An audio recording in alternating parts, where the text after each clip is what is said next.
Thanks for listening to Radiopirate.com. Radiopirate.com. Voici les Radio Pirates News avec Jeff. Ah oui, les Radio Pirates News de ce matin, on a fait 2 heures. 2 heures, toutes sortes de sujets. Quasiment 50 000 sujets, Jerry. Bien sûr qu'on a parlé des Panthers. Oui. Ben oui, ben clair qu'on a parlé des Panthers. Ton équipe. Yes, je m'en vais en parade. Je pense que je saute dans l'avion, je m'en vais en parade. Hey, mais on a jasé aussi de quelque chose de le fun pour les gens qui sont pro-Éric Duhem et pro-PCQ. Avec tout le sondage qui est sorti sur le Québec, les régions, etc., on a vu que pour la première fois dans Arthabasca, Oui, monsieur. Éric gagnerait avec le PCQ. On en parle ici même sur Radio Pirate. D'abord, sondage dans Arthabasca. Oui. Mon feeling.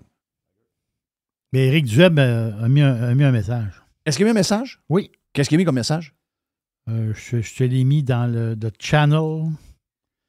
Donc, Éric Duhem, il dit « C'est la première fois, je crois, qu'un sondage nous met en avance dans Arthabasca. » Ah. Ah. Écoute, c'est une interprétation de sondage. C'est fait par... c'est fait par qui déjà?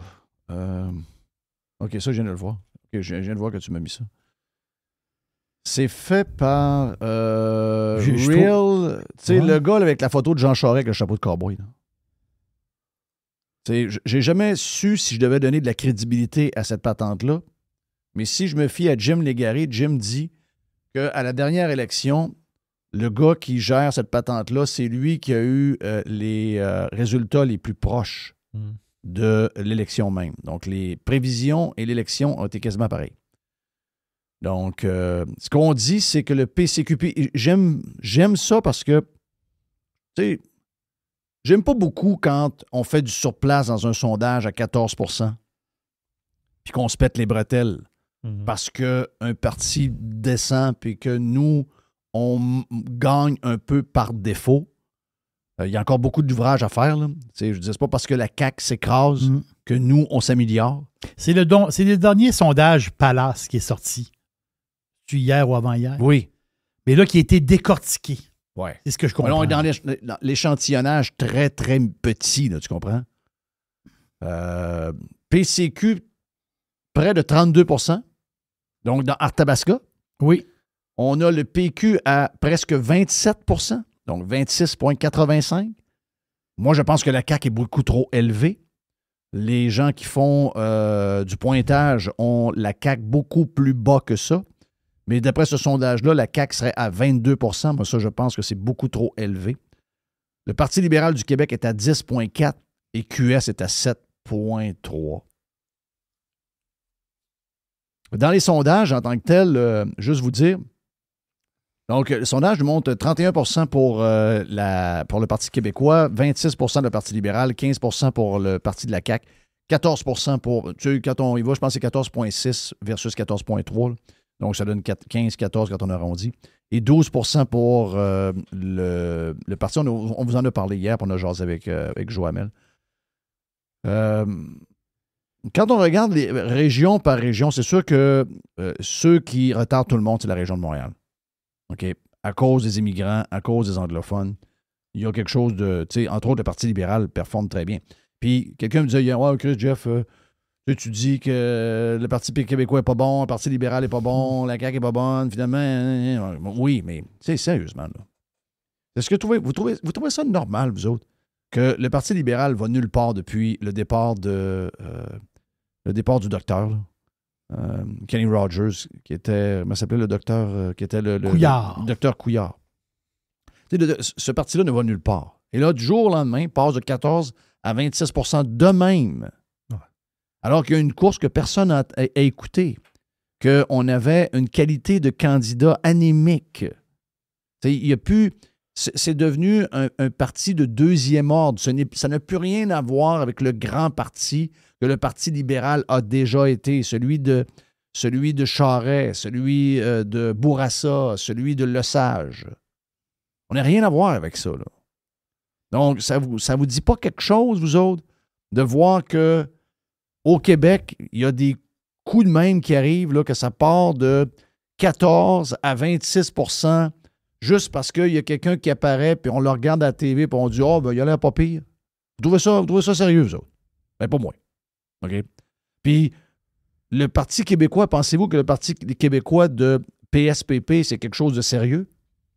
Si on compare même à... On va même comparer le Parti québécois de Pauline Marois, qu'on trouvait un peu pédante, là. Puis on peut descendre à Parizeau, puis on peut descendre à... Je peux vous amener à Bouchard, là. Est-ce que vous pensez qu'on a la même qualité de politiciens, puis on a la même qualité de parti politique avec le Parti québécois? Regardez l'équipe qu'il y avait sur Bouchard. Regardez par après qui a pris la relève. Regardez qu'est-ce qu'ils ont aujourd'hui. C'est un parti qui est crissement ordinaire. Ouais, mais ça ne veut pas dire que le PCQ est meilleur. Je suis d'accord avec ça. Mais c'est pas le PCQ qui monte. Le PCQ, il est stable. Le PCQ, il a à se crédibiliser. Je suis le premier à le dire. Il faut que le chef soit meilleur. Puis il faut qu'il s'entoure d'une équipe sérieuse. Puis il faut qu'il y ait des candidats de qualité. Puis il y a une opportunité. Il n'y a pas une équipe de bonne, incluant ceux qui sont au pouvoir. La gang à Legault, venez pas me dire que Legault, c'est un gars qui a l'allure de premier ministre. Tu sais, Legault, ça parle comme un... Désolé, là, Legault, quand il parle, il fait un peu niaiseux, là. Chris. Moi, je m'attends à quelque chose de mieux que ça. Là. Moi, le premier ministre du Québec, là, qui est le gars qui se promène avec une limousine, puis il y a des gardes du corps, puis tout ça, je m'attends à quelqu'un qui est au-dessus, là, tu sais, que tu dis, oh yes.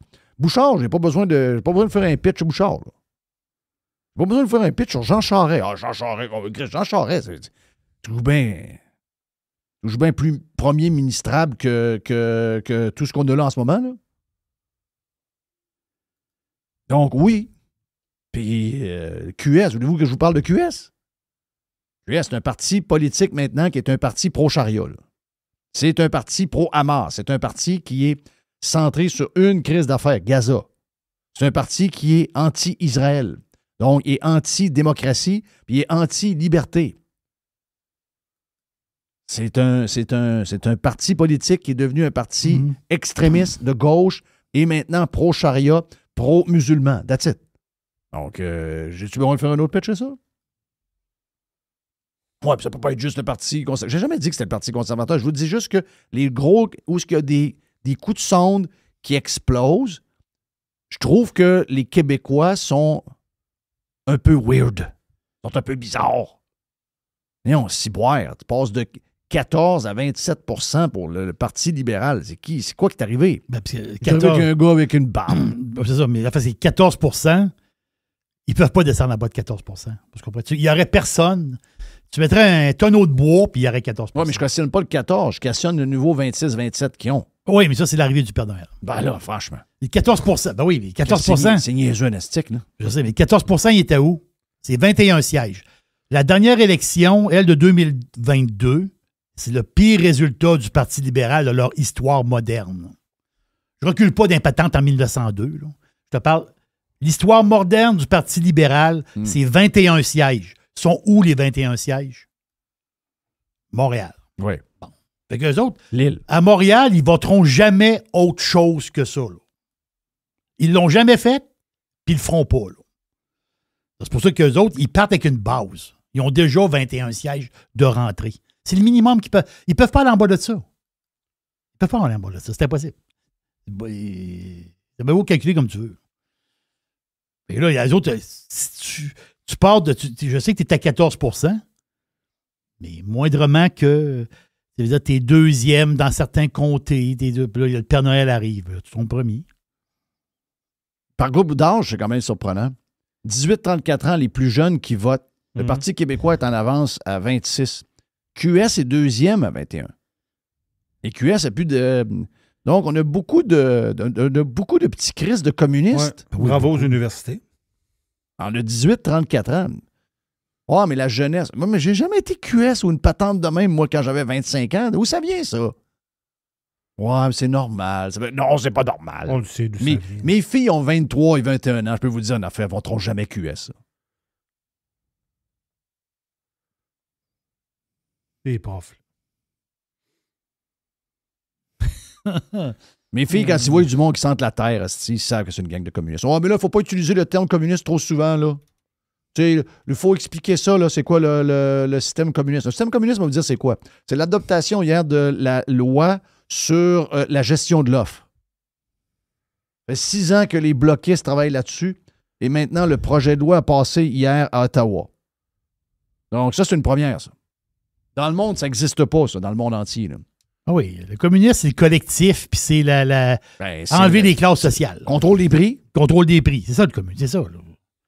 On est dans la bouffe. On contrôle les prix. On contrôle la patente. Il n'y a rien de... ça ne peut pas être plus communiste que ça, là. Tout le monde pauvre égal. Ben, certains joueurs là-dedans tirent leur épingle du jeu. C'est un système pour avantager un groupe par rapport à d'autres. C'est ça. Et ça, c'est une forme de favoritisme qui est liée à du socialisme extrême / communisme. Mais ça a l'air qu'il ne faut pas utiliser ce terme-là trop souvent. Là. Comment il s'appelle le gars qu'on a déjà eu ici, là, qui était bien fin? Tu sais, le gars, il fait des TikTok pas mal. Là. Je pense qu'il est à l'étranger. Je sais pas. Il n'est pas prof, lui. Il est pas... oui, on l'a déjà eu ici. Oh, oui, mais je leur place pas. C'est un communiste, ça? Ben, c'est un gars qui... Ouais, c'est un gars très à gauche. On l'avait eu c'est un gars très, très, très à gauche. Mais là, il défend comme... il défend pas le communisme, mais il dit on ne devrait pas traiter telle chose de communiste ou telle... Parce que je comprends. Je vais essayer de vous trouver le vidéo, je l'ai quelque part. Là. Mais... On vit dans un système qui est de moins en moins capitaliste et de moins en moins libre et de plus en plus contrôlé et de plus en plus socialiste à l'extrême. Donc, quand on est rendu socialiste à l'extrême, on embarque dans le terrain du communisme. Vous êtes beaucoup à utiliser le mot communiste, je pense, incorrectement, et ça limite les échanges qu'on est capable d'avoir. Alors parlons-en. Le communisme, c'est un système économique, c'est pas un système politique. Là, je simplifie beaucoup, mais le communisme, ça veut dire que tous les industries sont tenues en commun, c'est-à-dire qu'ils appartiennent à tout le monde. Généralement, c'est le gouvernement qui va gérer toutes les industries pour essayer de s'assurer que tout le monde ait tout ce dont ils ont besoin pour vivre. Si vous voulez parler de loi... Bon, OK. C'est Farnell. Farnell. Il est bien gentil, là. On a jasé avec lui, bien gentil. On va y reparler, lui. Mais, tiens, il m'a dit une affaire, ça peut pas être plus clair que ça, là. Oui. Quand tu as une loi à Ottawa qui gère le prix de la bouffe, je veux dire, on est dans un contrôle. Si vous me dites, chacun des... Ben non, parce que chacune des fermes, c'est une ferme indépendante. Ben non, c'est pas une ferme indépendante. C'est une ferme qui est liée au gouvernement. Là. Ben, c'est ça. C'est juste des esclaves qui travaillent dans un système, puis c'est le gouvernement qui décide quand est-ce que ce système-là va être soit amélioré, soit diminué, soit changé. Mais c'est le gouvernement qui les tient par les chenolles. Là. La construction au Québec, c'est tous des entrepreneurs supposément privés. La réalité, c'est que la construction est nationalisée à grandeur. Mais on Chris, arrêtez ça, là. Si le gouvernement veut te faire mourir, il va te faire mourir. Ben oui. S'il veut te faire vivre, il va te faire vivre. Voilà. Mais c'est ça le communisme. Ben, c'est ça. Exactement ça. Ou de mesures qui donnent au gouvernement plus de contrôle sur vos droits, qui limitent vos libertés et qui lui permettent de vous dire quoi faire, le mot que vous cherchez, c'est autoritariste. La confusion entre les deux, ça vient du fait qu'au... On ne fait pas de confusion avec ça. Là. Il n'y a pas de confusion entre les deux. Là. Il y a les deux, c'est pas pareil. Il n'y a pas de confusion entre les deux. Là. Il n'y a pas de confusion entre avoir un gouvernement autoritaire et un gouvernement qui est socialiste à l'extrême ou même communiste. Tu peux avoir les deux. Habituellement, même que quand un gouvernement est communiste, il est autoritaire. Ben oui. Oui. Pour que ça tienne. Oui. Donc, bien cute, la patente, là. Mais c'est ça qu'on a, là. C'est ça qu'on vit, là.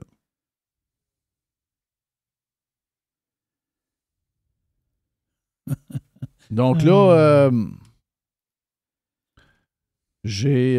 regarde, les chiffres, c'est ça, c'est les jeunes. Les vieux votent, dans les chiffres que j'ai vus, là, les vieux votent... Votent quoi, les vieux, non? Les vieux, ils votent vieux. Ils votent pas PCQ, les vieux. Non. Okay.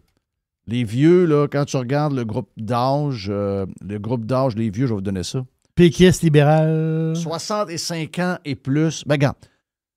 Je vais te donner un exemple. Tu as 18-34 ans, la CAQ, c'est 12 %. Tu as 35-49 ans, la CAQ, c'est 13 %. Tu as 50-64 ans, donc c'est la fin Les 2 dernières années de boomers et le reste là-dedans, 50 ans et plus, c'est les X. La CAQ est à 14 %. Et quand tu vas dans les 65 ans et plus, la CAQ est à 19 %. Oui, c'est ça. Pour le PQ, c'est encore plus. 18-34 ans, 26, mais quand vous avez 65 ans et plus, c'est 35 %. Mais la place où il y a la plus grosse différence, c'est le Parti conservateur. Les gens de 65 ans, ils écoutent-tu des podcasts, eux autres? Non. Est-ce qu'ils écoutent des vidéos de Filion et de Jerry avec Joe Hamel puis Mr. White sur X? Pas tant.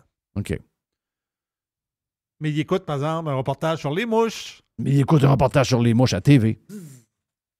Ben, eux autres, là, tu sais, mettons 18-34 ans, il y a du travail à faire, 18-34 ans. Éric Duhem a beaucoup de travail à faire. Éric devrait aller dans les écoles, devrait faire du Charlie Kirk. Il devrait faire un tour dans les écoles. 15 %. 18-34 ans. 17 % pour les 35-49 ans. Travail à faire là. Travail à faire là.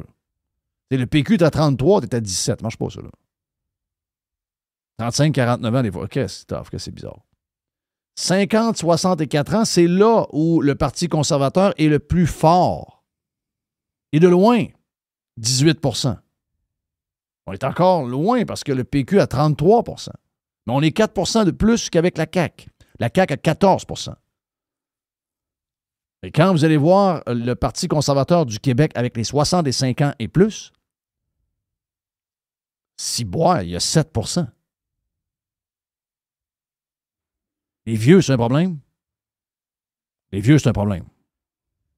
Puis, c'est pas corrigeable. Là. Ça ne sera pas corrigeable. Il y a pas... faut plus se concentrer sur les 18-49 ans que les 65 ans et plus. Les 65 ans et plus, ils vont finir par partir. Il n'y a rien à faire. Tu ne peux pas y changer. Tu ne peux pas changer les habitudes de ces gens-là. Ils ne veulent rien savoir. Ils ont peur de toi. À la TV, ils t'ignorent. Donc, ils ont l'impression... Ma belle-mère me l'a dit en fin de semaine. On n'entend plus parler d'Éric Duhem. Mais ma belle-mère écoute les médias traditionnels. Donc, elle n'entend plus parler d'Éric Duhem. Donc, c'est pour ça qu'eux autres, Éric Duhem, pour eux autres, c'est rien. Là. Donc, concentrez-vous plus là-dessus. Ça ne donne rien. OK? Anyway, ils s'en vont, là. Ils s'en vont. Ils sont en train de s'en aller doucement. Il faut se concentrer sur les 18-49 ans. C'est là la job à faire. Dans les régions, ben, je vous l'ai dit, région de Montréal, les deux régions, là, Québec et Montréal, le PQ est solide en passant. Si, mettons, je suis au PQ là, et je regarde ces sondages-là, je suis dominant dans tous les groupes d'âge et je suis dominant dans toutes les régions du Québec. C'est un parti qui, pour moi, est un parti d'amateurs, mais sérieusement, c'est un parti qui est en bonne position en ce moment. On peut se faire des accroires. Mais si on regarde ça comme il faut, là, c'est assez solide. Là. Mais ils sont majoritaires s'il y a des élections. Oui. Oui. Oui. Ils ne sont pas dans le minoritaire en ce moment. Là. Ils sont majoritaires. Là. Parti libéral, bien sûr, tu l'as dit, Montréal, 30 %, donc 1 % de moins seulement que le Parti québécois. La CAQ est à 14 QS est à 12 Beaucoup d'ouvrages pour le Parti conservateur du Québec dans Montréal. 10 %. 10 %. Les Montréalais sont très influencés par les médias de marde qu'il y a à Montréal. Tout groupe d'âge confondu. Ils n'ont que ça. Ils n'ont que ça. Ils n'ont pas... Et c'est pas pour rien que Radio Pirate... Vous savez que Radio Pirate, la clientèle de Radio Pirate est maintenant beaucoup plus montréalaise que toute autre région du Québec. Parce qu'ils n'ont rien, pas ce pauvre monde-là. Ils n'ont rien. Région de Québec, même chose que Montréal pour le Parti québécois, c'est 31 % par contre. C'est le Parti conservateur qui est deuxième. La région de Québec, pourquoi ça? Pourquoi ça? Ah, parce que c'est pas comme Montréal, il n'y a pas les immigrants, il n'y a pas les anglophones, il n'y a pas... Ben, les anglophones sont conservateurs aussi, là. Mais les gens de l'Ouest canadien, c'est-tu des anglophones, ça? C'est-tu des anglophones? C'est-tu des Canadiens anglais, ça? Ben, ils sont conservateurs all the way, là. Donc, ça n'a pas rapport avec la langue, là. Ça a rapport avec l'exposure. Ça a rapport qu'à Montréal, tu as la Gazette. Le petit journal de gauchistes anti-américain de marde. Le journal de gauchistes. Et eux autres, en réalité... CJED. Ça aussi, même affaire, même problème. Donc, c'est ça qu'ils ont eu, ça. C'est avec ça qu'ils ont bercé. C'est là-dedans qu'ils se sont fait bercer, là. Puis les anglophones de Montréal, c'est clair et net, eux autres. Leur vote, c'est « on veut pas de référendum ». Oui, c'est ça. Donc, d'autres, c'est le parti le plus fort qui ne fera pas de référendum. C'est le Parti libéral. Ils n'en feront jamais. On ne réussira pas bien à monter parce que la minute que les gens anglophones se questionnent sur le Parti conservateur du Québec, ils posent une question à savoir c'est qui le chef. Et ils voient que c'est le chef, c'est un gars qui a travaillé pour le oui. Juste ça, c'est cœur. C'est aussi simple que ça. Je comprends Joe Hamel, parce que Joe Hamel, il y avait de l'espoir. Parce que lui, il connaît les anglophones de Montréal, il vit avec eux autres, il y a des amis du côté anglophone à Montréal. Puis oui, il y a eu des belles performances dans certaines places à Montréal pour le Parti conservateur. Mm-hmm. Mais je pense que c'est une illusion de penser qu'un conservateur peut rentrer. Si c'était possible, ça serait arrivé. Là. Mais je veux juste vous montrer, puis je le dis à chaque fois qu'il y a un sondage même. Puis je sais qu'aujourd'hui, c'est pas aussi évident qu'en 1995, qu'en 2005. Je sais qu'aujourd'hui, avec l'éclatement des plateformes, puis la multitude des patentes qui existent, puis le nombre de crises de podcasts qui parlent de cul avec la grosse huyette, puis le gars, il se frottait avec moi, puis il était même pas rentré, puis j'appelle ça une genre, il se passait la saucisse dans le hot dog, puis il dit tiens, il a tellement trouvé ça bon, mais il m'a jamais pénétré. Ouais. Bien que des estivres de marde de même. Donc, c'est dur maintenant d'avoir l'impact qu'on avait en 1995. C'est dur que quelqu'un qui dit, regarde, moi, je vais faire telle chose, je vais concentrer, puis je vais partir une patente. Tu sais, même les plus gros, même Joe Rogan n'a pas d'impact, là. Il y a de l'impact sur sa crowd. Il n'y a pas d'impact. Tu sais, tout le monde est maintenant avec des petits échantillonnages de monde. Donc, il n'y a plus comme avant où tout le monde était rassemblé à la même place, où tu pouvais avoir un impact. Mais ça leur a laissé des petits pareils. Parce que le Parti conservateur du Québec a 30 % dans la grande région de Québec. Ça, là, ça a commencé en 1995 avec une station de radio qui s'appelle Radio X. Oui. C'est pas d'autre chose que ça. Je ne peux pas rien enlever à Éric Duhem. Là. C'est là. C'est juste la seule différence, c'est elle. C'est incroyable, pareil. Hein? Oui. Mais ça, aujourd'hui, on ne peut plus recréer ça. Il n'y a plus moyen de faire ça à Montréal. Il n'y a plus moyen de faire ça dans aucune région du Québec parce que maintenant, tout le monde, tout est fracturé en 1000 miettes. Très difficile. Donc, je ne sais pas comment on va faire pour changer le mood dans les autres régions. Mais de bâtir par Québec, c'est probablement là où il faut qu'ils mettent toutes ses énergies à partir d'aujourd'hui. Et ça inclut, même si c'est un peu plus loin, même si c'est Victo qui est... On est quasiment à la limite de Drummond. On s'en va vers Drummond tranquillement. C'est le début de cette région-là à aller jusque dans l'est de la ville de Québec.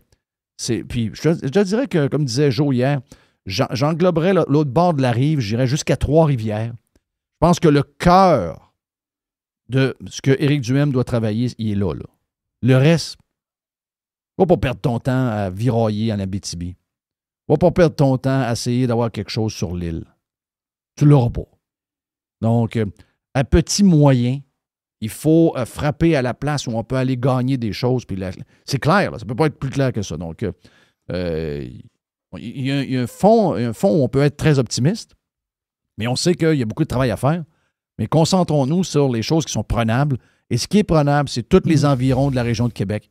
Et la région de Québec en tant que telle, 30 % contre 31 % pour le PQ. Puis on voit que quand la campagne est bien faite, d'après le sondage de ce matin, où, je ne sais pas, je les ai donnés finalement, mais on va les donner là. Les chiffres que nous avons sur Arthabasca, oui, je les ai donnés. Les chiffres sur Arthabasca, c'est une avance pour Éric Duhem. Là. Donc, c'est une avance. Pour la première fois, comme Éric Duhem le dit, c'est une avance pour le parti. C'est la première fois que ça arrive dans Arthabasca par 5 points. C'est ça, c'est 5 points, hein? Oui. Donc, 29 points. 29,36. Ça? Non, Parti conservateur, 31,8. Oui, c'est ça, exact. PQ, 26,8. OK, donc 32, on va arrondir. 32 27 pour le PQ. C'est 5 de différence. Là. Puis après ça, t'as quoi? T'as CAQ à 22. Et CAQ à 22. Et le Parti libéral à 10,47. C'est ça. Donc, that's the way it is. Mais juste dire, tu parlais des années 90, station de radio, un discours différent. Mais c'est l'ADQ de l'époque a commencé avec une élection partielle. Mm-hmm. Dans Vanier. C'est exactement ça. Bon. Donc, la graine a été semée dans la terre politique à ce moment-là. Oui. Après ça, qu'il y a eu une déferlante. Là. Bon. Faut le dire, il y a une méchante poussée pareille. Là, quand tu pars de 0-0, tu gagnes une élection partielle, puis à partir de là, tu bâtis un mouvement. Ben, Arthabasca, c'est important tabarouette pour le Parti conservateur. En tout cas, regarde, les chiffres sont très important. Très, très impressionnants. Très impressionnants. Puis, tu sais, j'avais parlé avec Éric personnellement sur, tu sais, parce qu'il me questionnait à savoir, tu penses que je devrais me présenter dans Arthabasca? On avait eu un genre de, on avait brainstormé là-dessus un peu, pendant quelques minutes, lors d'un souper. Il y a peut-être 2 mois, 3 mois. Puis, tu sais, on a parlé beaucoup de Éric et du Parti conservateur, mais si j'étends cette réflexion-là à PSPP et au Parti québécois, même si je viens de dire que le Parti québécois est très solide dans tous les groupes d'âge et dans toutes les régions, incluant la région de Montréal, où il est légèrement en avance sur le Parti libéral, Arthabasca est symbolique pour eux. C'est Arthabasca, une défaite peut shaker PSPP. Bon, on sait qu'il est fragile, là. Ça peut shaker. Tu sais, mettons que tu vas consolider ça avec une montée tranquille du Père Noël qui arrive au Parti libéral. Ça peut être un début de quelque chose de moins le fun pour PSPP et le Parti québécois. Donc, c'est doublement important ce qui se passe dans Arthabasca. Je sais qu'on a beaucoup de monde, beaucoup de pirates dans Arthabasca. Vous êtes salués, les amis. Puis, regardez, portez le flambeau. Parce que si on veut changer quelque chose, ça part par quelque chose. Ça part d'une place. Là. Et ça va partir de chez vous, en passant. C'est comme ça que ça va marcher. Ça va partir de chez vous. Ça va partir de Victo. Ça va partir de Plessisville. Ça va partir de toutes les places alentours qui vont donner une chance à Éric de nous montrer son savoir-faire à l'Assemblée nationale et de brasser la gang des 124 qui va rester, une gang d'endormis, qui sont en train de nous couler tranquillement, pas vite. Ils sont en train de nous mettre comme la grenouille dans l'eau qui commence à chauffer tranquillement. Ces gens-là nous ont endormis depuis des années et des années. C'est le temps de shaker la cabane. Faut commencer à être en crise de voir l'état lamentable dans lequel le Québec est en ce moment. Et pour le voir, et surtout pour le changer, ça va prendre quelque chose de nouveau, ça va prendre quelque chose de différent. Et c'est pas avec la gang de vieux schnocks, même si c'est des jeunes, ils agissent comme des vieux. C'est le temps de shaker la baraque, c'est le temps de voter conservateur. Et je pense qu'on a des chiffres là qui nous montrent qu'on a de bonnes chances. Pour vrai! C'est ça la bonne nouvelle. Excellente nouvelle, j'adore. Donc, c'était un des sujets jasés pendant les Radio Pirate News. 2 heures de Radio Pirate News pour les membres de Radio Pirate. Allez vous inscrire sur radiopirate.com pour devenir membre. Every hour. Juste du bon stock. Radio. Faites partie de l'invasion. JeffFillion.com. Il y a une petite boîte. Il y a une petite boîte. Il y a une petite boîte. Petite boîte et le mercredi, c'est la boîte boursicotage. Hein? Il y a du boursicotage. Il y a toujours un peu de boursicotage quelque part. C'est comme ça. Entre autres dans ton Substack. Entre autres dans mon Substack, qui est très populaire. Très, très populaire. Vraiment, je remercie beaucoup le monde. Puis là, j'ai passé le 1000 abonnés. Fait que des gens qui viennent lire mes textes. Il y a un peu d'ouvrage dans ces textes-là quand même. Oui, c'est sûr. Il y a de l'ouvrage, ça veut dire, je m'inspire de plein de choses parce que moi, je follow plein d'affaires. Puis je mets des idées. Parce que les gens, ils prennent des idées parce que ce qui se fait en français, c'est soit très européen. On s'entend. Tu sais, mettons, tu vas dans des sites de bourse française. Il y en a des excellents, mais c'est très, très européen. Ça veut dire c'est moins les stocks nord-américains. Donc, quand on parle des stocks plus nord-américains, le TSX, le Nasdaq, la Bourse de New York, les stocks, en français, il n'y a pas grand-chose. C'est même le gars officiel, le gars de RDI Économie, il ne regarde pas son portefeuille. Non, c'est ça. Puis, on voit un peu dans quelle situation qu'on est. Le journal des affaires, ça n'a jamais été bien ça non plus. Le journal des affaires, c'est rendu des patentes green, des patentes... Il n'y a plus de trading. C'est ça l'histoire. C'est qu'il y a de la bourse dézoomée, mais il n'y a plus de trading. Il y en avait un, il y avait quelque chose de trading. TVA, à l'époque, avait un channel de trading. Canal Argent?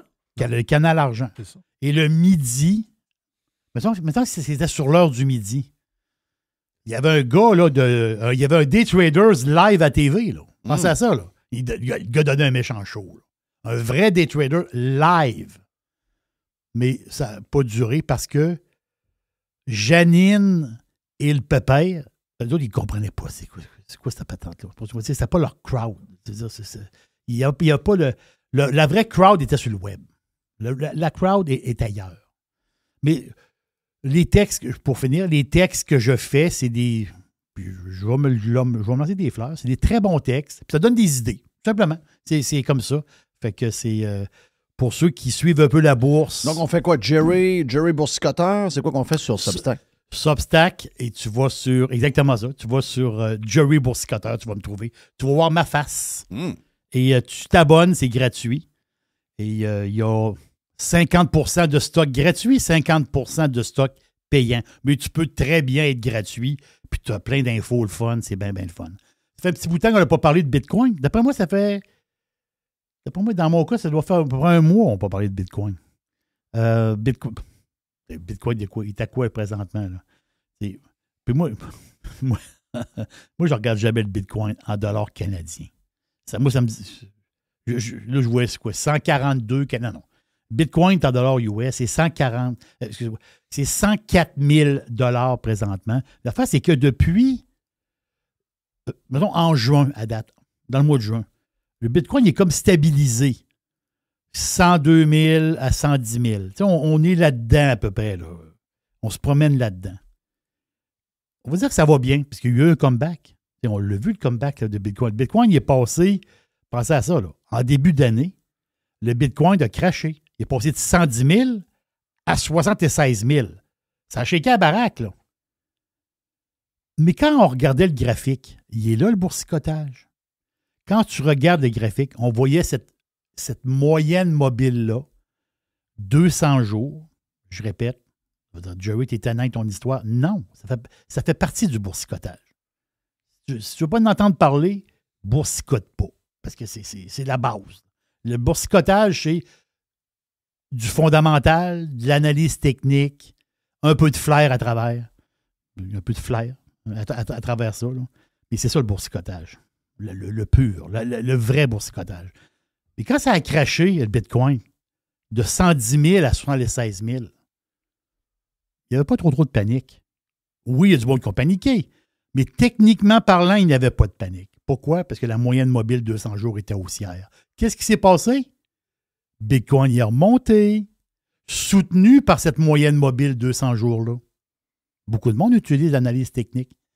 Mais là, en ce moment, on est là, à 104 000. Puis le Bitcoin, il se maintient. Mais elle fait quoi, la moyenne mobile 200 jours présentement? Elle commence à être fatiguée. Ça fait longtemps qu'elle monte. Ça fait très longtemps qu'elle monte. Là, elle commence à vouloir s'aplatir. Donc, si tu t'aplatis, 2-3 mois après, qu'est-ce qui va se passer? Quand tu es essoufflé, tu vas baisser. Il ne faut pas qu'elle baisse. Si on veut que le Bitcoin reparte, puis on s'est entendu qu'il y a beaucoup d'espoir, beaucoup d'espérance dans le Bitcoin. T'sais, après le 110 000, c'est du 115, c'est du 120, c'est du 125. Il y a beaucoup d'espoir. Je sais qu'il y a plein de scores. Le bon, des fois, tu lis des affaires, tu dis le Bitcoin à 1 million. Ben, bon. Avant d'aller à 1 million, on va aller à 120. On va passer par 120 avant. Mais il ne faut pas... Ça, c'est la base. Là. il ne faut pas que cette moyenne mobile-là s'essouffle et commence par baisser. En ce moment, elle est encore un petit peu haussière, mais elle commence à pomper l'huile. Donc, il faut que le Bitcoin se maintienne. Ça va, il va tenir, mais si le Bitcoin redescend en bas de 100 000, puis il va retaponner, là, dans 90, puis il va retaponner, ça ne sera pas beau. Là, la tendance, elle va être brisée. Il ne faut pas que ça se brise. Donc, il faut que le Bitcoin reste en haut de... Je vais vous mettre un chiffre, là. Il faut que le Bitcoin reste en haut de 95. S'il redescend en bas de 95, la moyenne mobile 200 jours est trop faible présentement.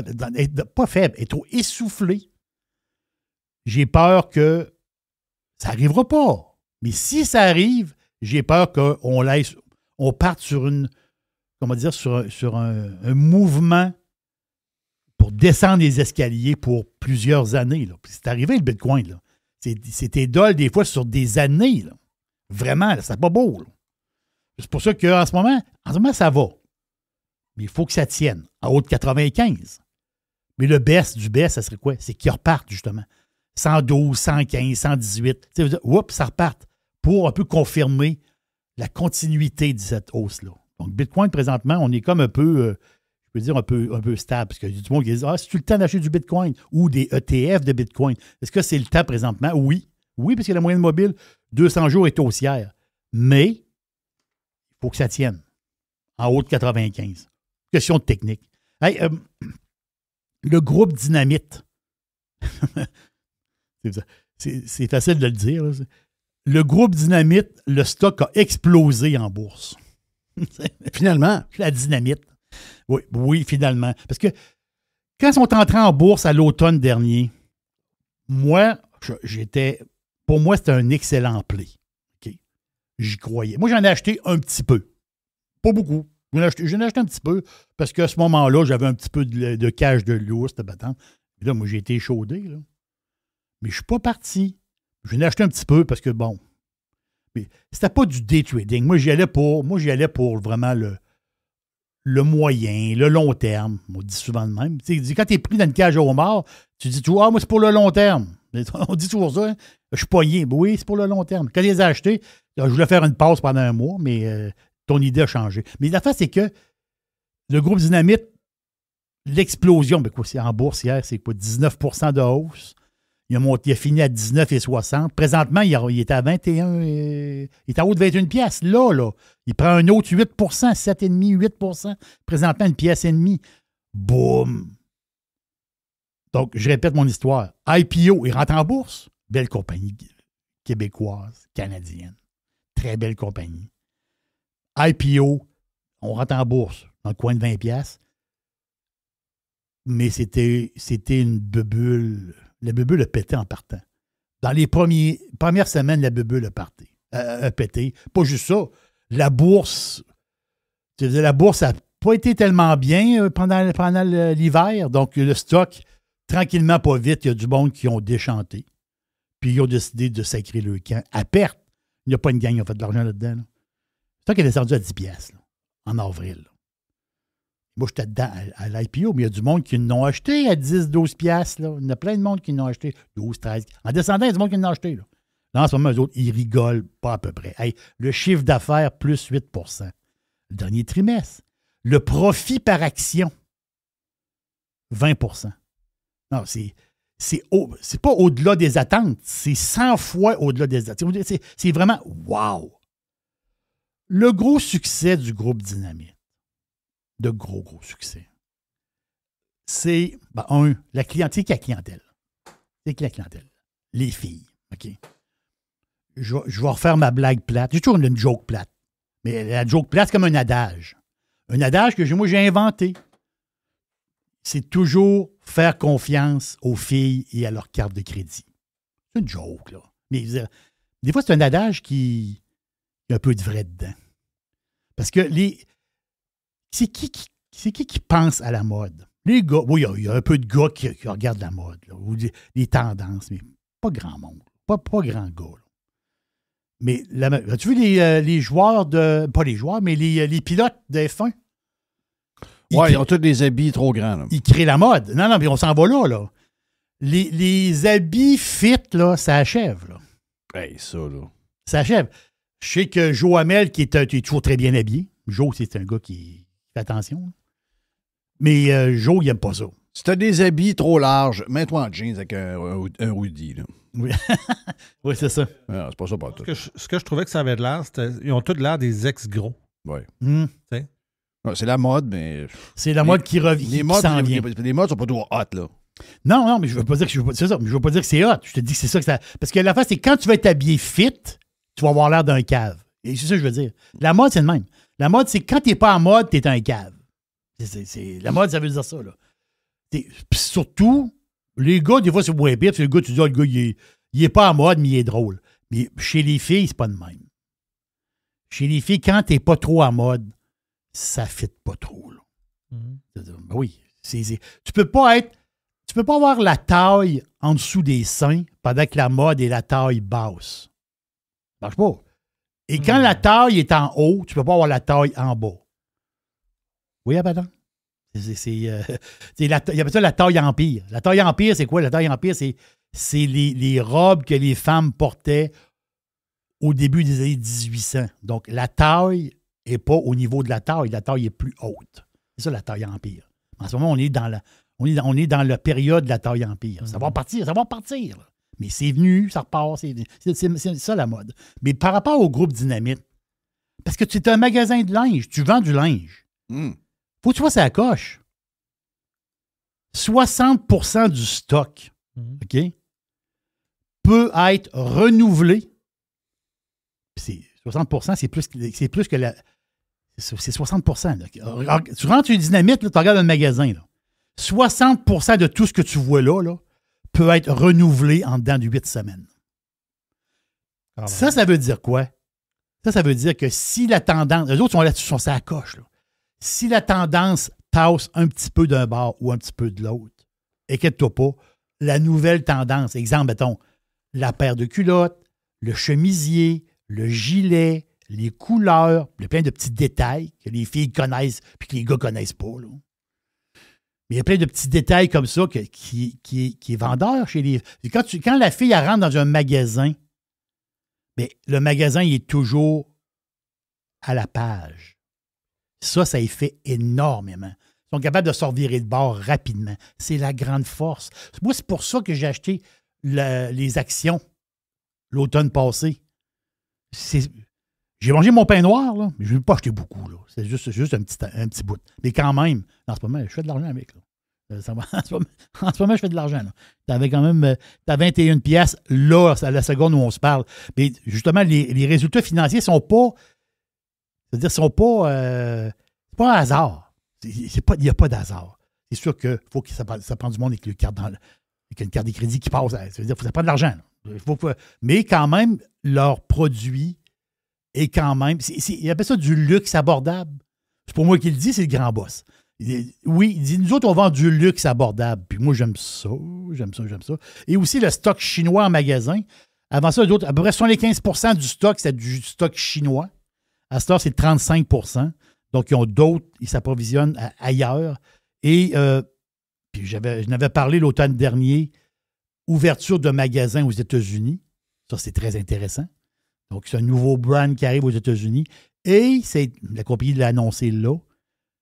Ils vont ouvrir en 2026. Donc, je crois que c'est en mars 2026. Le premier magasin UK. Donc, au Royaume-Uni, en Angleterre. Donc, le premier magasin va s'ouvrir. Et ça, c'est le début de peut-être plusieurs magasins. Très intéressant. Le code, c'est quoi? GRGD à Toronto. Le groupe Dynamite. C'est pas de recommandation d'achat.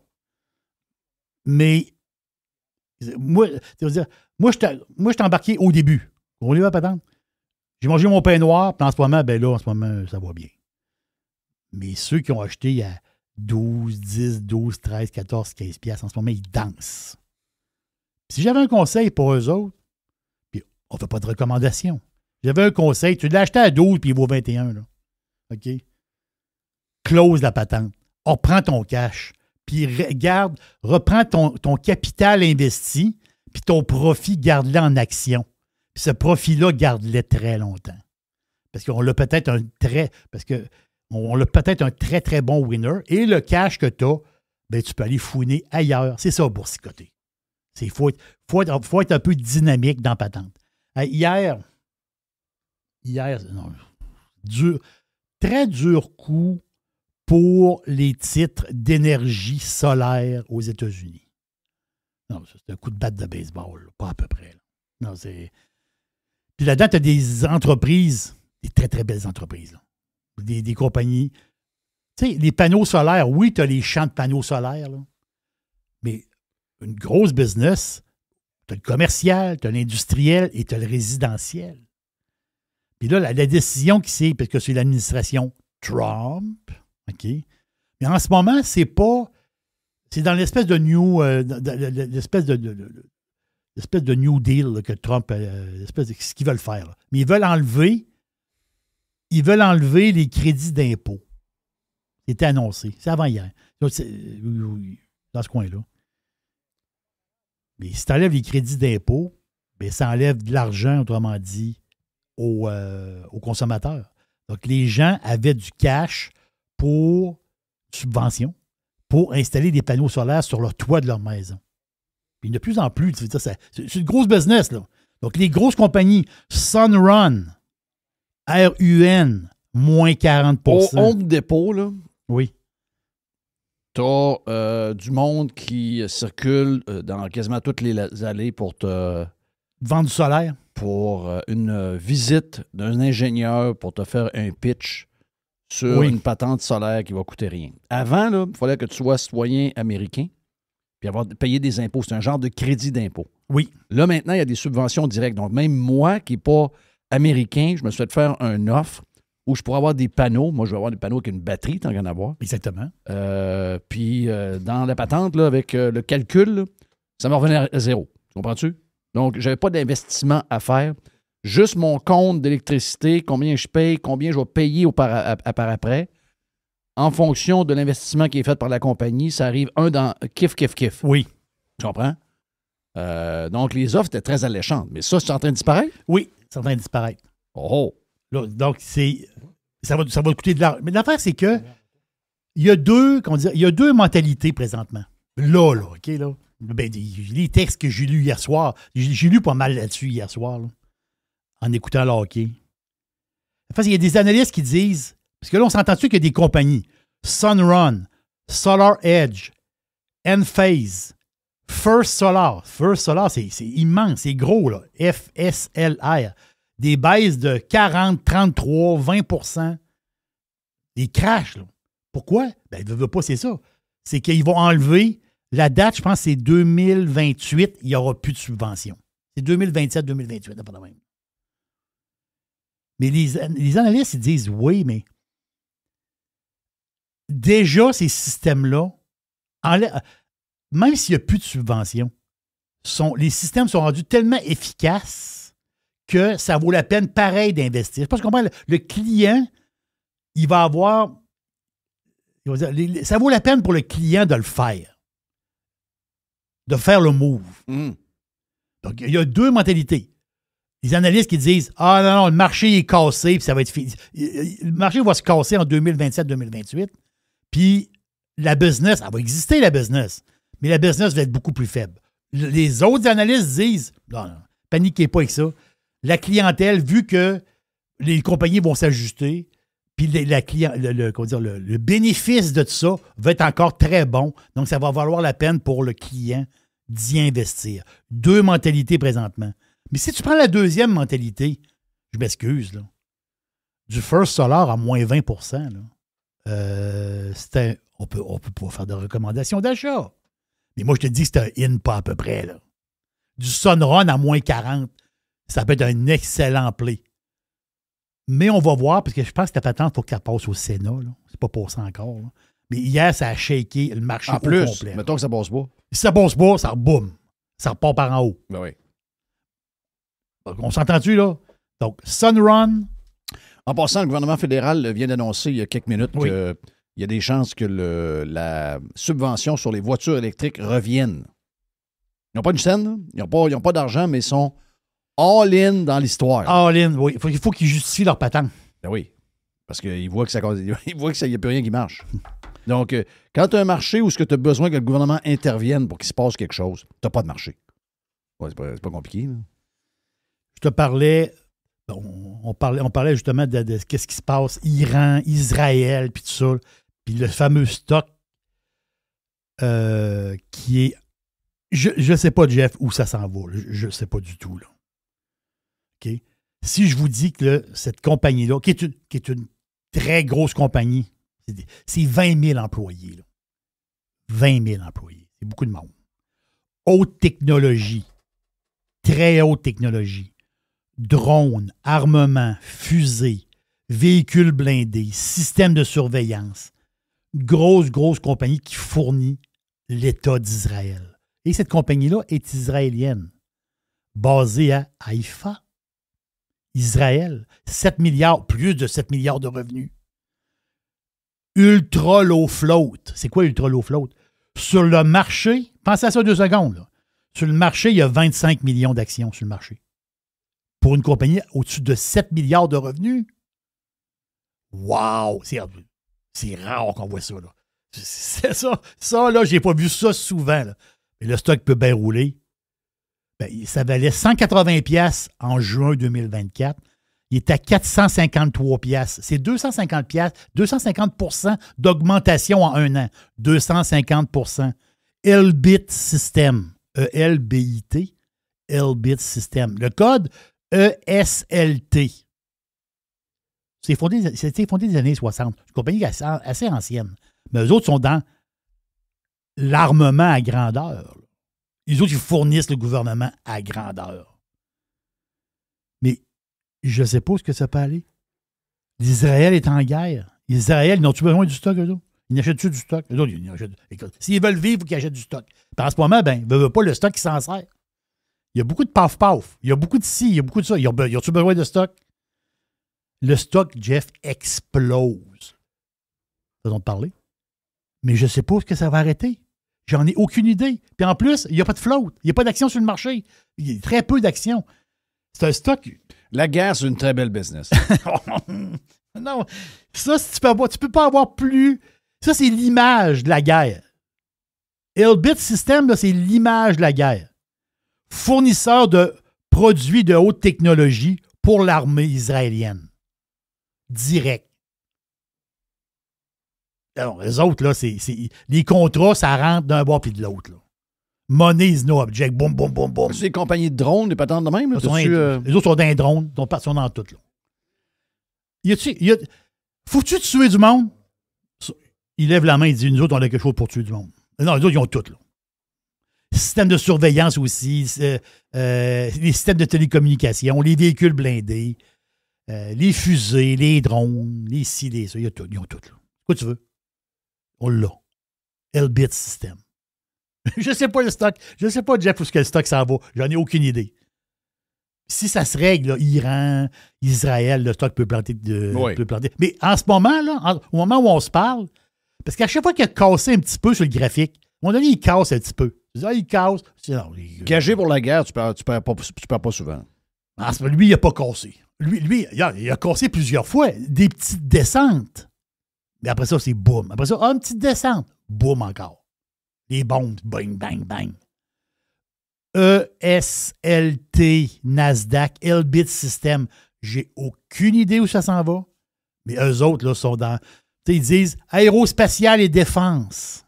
T'sais, là, ça, OK, ça. Non. C'est vraiment... Eux autres, c'est la guerre all the way. All the way. C'est quelque chose de capoté.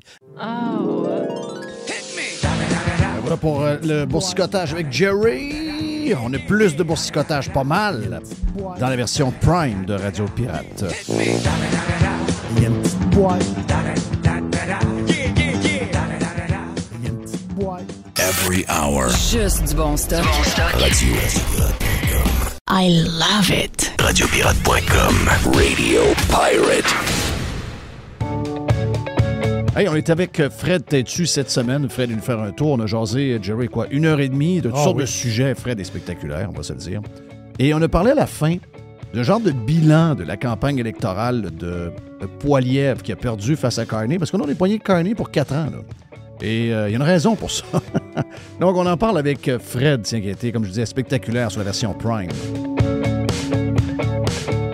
Ben, il y a toute l'histoire du Parti conservateur du Canada, qui est l'aile fédérale de la CAQ, là, dont j'avais parlé il y a 1 an. J'avais fait beaucoup rire. C'est une des choses qui avait fait rire Jerry. J'avais dit, s'il me présentait Geneviève Guilbeault dans Louis Hébert, je voterais libéral, je voterais Joël Lightbound. J'espère que vous ne pensez pas que j'ai changé d'idée, là. C'est devenu clair pour tout le monde pendant la campagne. Vous l'avez couvert de manière très efficace. J'aurais pas voté pour Éric Lefebvre dans Richemont-Tabasca.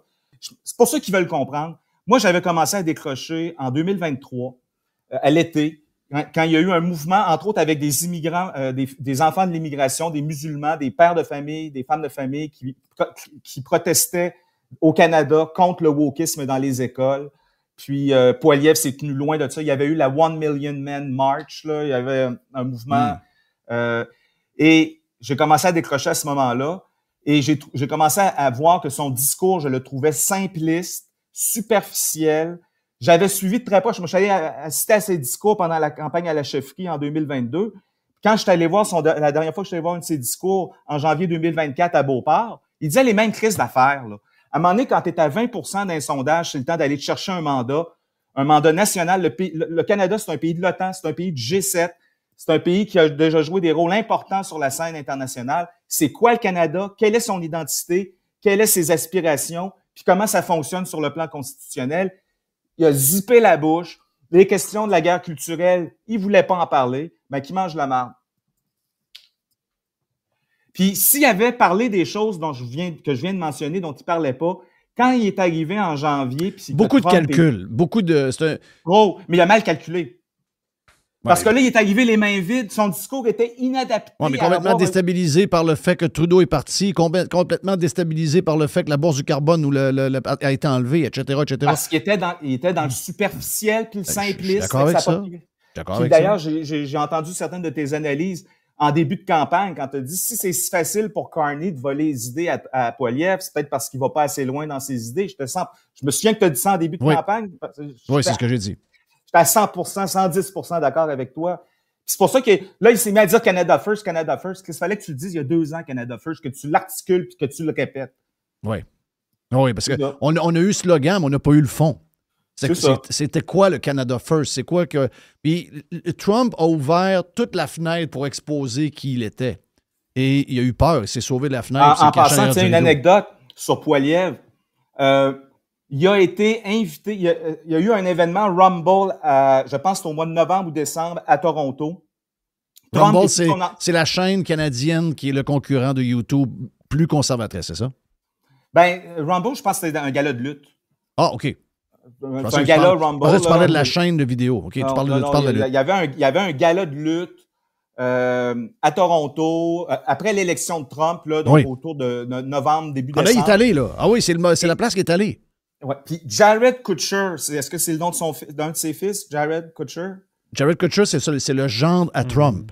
OK. Jared Kutcher a téléphoné à Poilievre. Il a dit Donald est là, il a sa loge au stade, à l'Arena de Toronto. Là, c'est-tu l'Arena Air Canada ou une patente de même, là?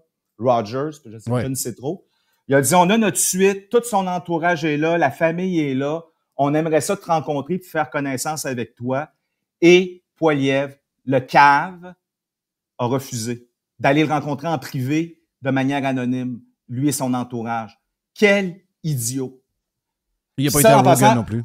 On le sait parce qu'après l'élection, dans les jours qui ont suivi l'élection, Jared Kutcher l'a raconté ce que je viens de vous dire sur Twitter. Pour vrai? Quel épais! Il l'a complètement échappé. Ouais, mais c'est tout... Je ne sais pas s'il a écouté son entourage, parce que c'est ça qui court. Mon entourage me disait que je ne devais pas me coller sur Trump. Il ne fallait pas qu'on me dise que je suis le mini-Trump, etc., etc. Il en faisait une fixation. C'est probablement ça qui l'a tué, finalement. Oui, puis sais-tu pourquoi son entourage... Ils l'ont collé pareil, en passant.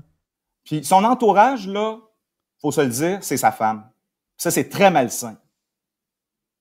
Parce que ça veut dire qu'il ne peut pas avoir plus qu'un conseiller, parce que tous les conseillers qui vont vouloir se rajouter à l'équipe devront plaire à sa femme s'ils veulent être entendus du chef. Donc, il faudra qu'il valide ce que la femme dit. Toi, c'est une information que tu as eue ou c'est quoi? C'est qui Je regarde la campagne qu'il a faite. Pourquoi est-ce qu'il a mis en valeur 0 de ses candidats? Il n'a pas présenté les ministrables. Il a fait campagne tout seul avec sa femme dans le train avec des photos avec ses enfants. Pourquoi tu penses qu'il a fait ça? Il n'y avait aucune équipe. Il n'y avait aucun Écoute, membre d'équipe. Zéro. Tu sais, on peut blâmer l'exécutif local ici à Québec. Moi, dans mon comté, avant, j'étais dans Louis Hébert, puis je me suis rendu compte qu'ils m'ont shifté dans Québec-Centre là, avec une réforme des frontières des comtés. Il n'y avait même pas de candidat conservateur. Puis il n'y a pas une maudite pancarte. Moi, je me promène partout, je travaille, on magasine, on fait toutes nos affaires dans notre comté. C'est à la place Fleur de Lys, puis pas une maudite pancarte de Poilievre. Il n'y avait pas de candidat, mais il aurait pu mettre les pancartes à Poilievre. Fait que ça veut dire qu'il a négligé son aile québécoise. Il s'en est crissé. Il aurait pu faire le ménage. Il aurait pu s'allier avec le PCQ, avec Éric Duhem. Il était en avance de 20 % d'un sondage. Gérard, ni oui ni non, bien au contraire. J'ai une mauvaise nouvelle, mais j'en ai une bonne. La mauvaise nouvelle, le boss signera pas ton bulletin de candidature. Mais la bonne, c'est qu'il aimerait savoir où est-ce que tu aimerais prolonger ta carrière. Est-ce que ça serait au Sénat ou à l'ambassade du Canada en France? Il aurait pu donner des guédis. Chris, le candidat qui a été réélu dans Portneuf, Joël Godin, l'a comparé pendant la course à la chefferie, l'a comparé à Poutine. Oui. En 2022, à l'époque où on démonisait Poutine, c'était le diable en personne. Tu vas signer le bulletin de candidature de ce gars-là? Non, l'histoire de l'aile québécoise n'a pas de bon sens. L'aile québécoise, tous ses défauts, là, ben, Poilievre, il en est responsable. En plus, il y avait le luxe. Il y avait 2 ans, presque 3 ans pour se préparer, pour faire le ménage. Ouais. Fait qu'il n'y a pas d'excuse. Puis, un politicien mal conseillé, moi, c'est avec Mario Dumont. Dans les années 2003, 2002, 2003, 2004, je faisais des critiques à l'interne à l'ADQ. Qu'est-ce qui se passe? Moi, j'étais un simple militant. Ah, Mario, il est brillant, il est bien intentionné, mais il est mal conseillé. Après 2-3 ans de me faire dire, ouais, mais Mario, il est mal conseillé, je dis, ouais, mais c'est qui choisit ses conseillers? Ah, c'est lui. Donc, peu importe c'est qui dans son entourage, c'est lui qui choisit son entourage. Non, je suis d'accord avec ça. Je suis d'accord avec ça. Moi, je ne mettais jamais ça sur le dos de l'entourage. Tu as l'entourage que tu veux, puis tu l'écoutes ou tu ne l'écoutes pas. Ton entourage, en passant, là, tu décides ultimement que... Faut que tu aies du guts, là. Faut que tu t'écoutes de temps en temps. Oui, tu peux prendre des commentaires de tout le monde, mais la dernière call, c'est toi, là. Je dis, c'est pas bien dur à comprendre, cette affaire-là. Là. Non, il a manqué. Il a manqué. Et...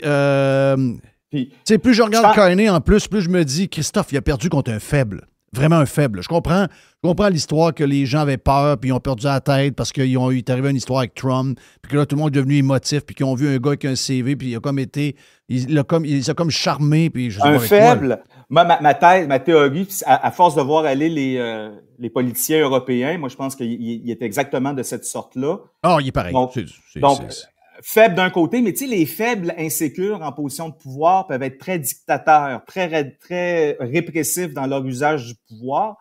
Et on s'en reparlera dans 1 an, si tu veux, de Carney. Ouais. Non, je sais exactement. Il me fait peur. Je le voyais juste à l'arrivée de Trump à Calgary, la manière qu'il se tient, la manière que...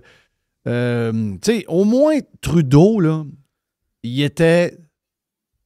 trop, comment je pourrais dire, pour pas... bon, regarde, il était pas assez ce qu'on voudrait qu'il soit pour être dangereux. Comprends-tu? Il a fait du dommage, là, mais il y a une certaine limite, Trudeau. Ben, écoute, donc, cette limite-là nous protégeait. Lui, je suis pas certain je pense qu'il est capable de franchir. Je pense qu'il est all-in, lui. Il fait pas juste dire les choses pour bien paraître. Il tient pas des propos woke parce que c'est à la mode. Là. Je pense que non, c'est parce que lui, il les pense. Il y croit. Donc, j'ai commencé en disant que je regrette Joe Biden. Peut-être que je commencerai notre entretien dans 1 an en disant que je m'ennuie de Justin Trudeau. Pourquoi pas? Ben, ça se peut que ça arrive. C'est une des raisons pourquoi je suis en maudit contre Poilievre en passant. C'est que Carney me fait peur. Oui. Et malgré tous ses défauts, sa superficialité dans son discours, Poilievre, j'étais quand même confiant que les choses s'amélioreraient par rapport à Trudeau. Là. Parce qu'il y a eu un mauvais plan, il y a eu une mauvaise campagne, mais on s'entend que je suis certain que ça aurait été un bon premier ministre. C'est ça qui est le pire. Il y avait au moins du potentiel. Alors que là, j'ai peur. Exact. Mais ça fait juste commencer. Mais je tiens à dire, j'ai peur politiquement, mais sur le plan personnel, ça va bien. Puis je pense que dans les périodes de troubles, on est entré dans une période de crise permanente. Puis il va y avoir des chocs économiques très forts. Déjà, ceux qui veulent rentrer sur le marché immobilier comme on le disait tantôt, sont dans des situations pénibles. Je pense que c'est un bon moment pour redécouvrir ce qu'on appelle les vraies valeurs, là. Oui. C'est-à-dire remettre l'accent sur ce qui compte vraiment. Exact, d'accord. avec Remettre ça. l'accent sur ce qui est vraiment important, les amis, la famille, la communauté de proximité, soi-même et son âme. Yes. Donc, Merci, Fred, c'est le fun. Donc, je veux dire, je suis positif. Je suis quand même positif dans ma tête, là, mais Oui, quand je je comprends regarde très en bien dehors, je vois des choses dures. Oui, dans les challenges, souvent, c'est là où on sort plus fort, puis il va y avoir des choses qui vont se passer. Même au niveau, tu parles au niveau, tu disais, je ne me rappelle pas ce que tu venais de nommer, mais même au niveau professionnel, au niveau des emplois, je pense qu'il va y avoir de grands changements. Donc, tu parlais des restrictions, des restrictions économiques qu'on avait dues à l'immobilier et tout ça. Mais juste aussi le chambardement au niveau professionnel qui va arriver, que toutes sortes de choses, le AI, le ci, le ça. Il y a des choses qu'on avait comme levé la tête là-dessus depuis à peu près 5 ans, 6 ans, puis on était comme un genre indépendant un peu, puis on se foutait un peu de tout. Il est possible qu'on s'attache un peu plus à nos emplois qu'on changeait aux 4 mois il n'y a pas longtemps, puis ça peut juste être meilleur, puis ça va stabiliser certaines valeurs qu'on avait perdues. Wow. Qu'est-ce qui se passe là? Donc, hey, merci Fred. Super le fun. Je me sens privilégié de vous avoir parlé et d'avoir eu autant de temps pour le faire. Merci beaucoup. Et bonnes vacances en Méditerranée. Merci. À vous aussi. Bon été. Fred, t'es-tu avec nous autres? Super Fred, t'es-tu? Rendez-vous annuel. Le spectaculaire. Yes, le spectaculaire. Le spectaculaire.